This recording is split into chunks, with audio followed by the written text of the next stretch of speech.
So ఈ diabetes వచ్చినప్పుడు కొన్ని రకాల సిమ్టమ్స్ ఏంటి అని అంటే పాలీయూరియా.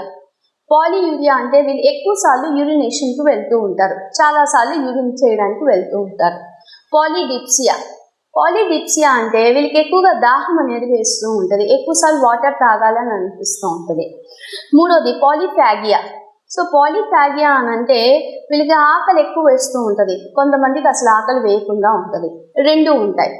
సో ఇలాంటి సిమ్టమ్స్ ఉన్నందువల్ల అంటే ఇలాంటి సిమ్టమ్స్ ఉన్నా లేదా సడన్గా వెయిట్ లాస్ అవుతూ ఉన్నా, వెయిట్ లాస్ అంటే బాగా చక్కగా ఉండే వాళ్ళు ఒక సడన్లీ ఒక 2-3 డేస్లో వాళ్ళు విపరీతంగా వెయిట్ తగ్గిపోతూ ఉన్నా వీళ్ళల్లో డయాబెటీస్ ఉందని చెప్పొచ్చు. ఇంకా కొన్ని కాళ్ళల్లో మంటలు ఎక్కువ వస్తూ ఉన్నా, అంటే కాళ్ళలో అరికాళ్ళలో మంటలు అనిపిస్తున్నా కూడా వీళ్ళు డయాబెటీస్ వీళ్ళు ఏమైనా ఎఫెక్ట్ అయ్యారా అనేది చూడొచ్చు. సో ఇలాంటి సిమ్టమ్స్ ఉన్నప్పుడు మనము ఫస్ట్ బ్లడ్ షుగర్ టెస్ట్ తీసుకుంటాము.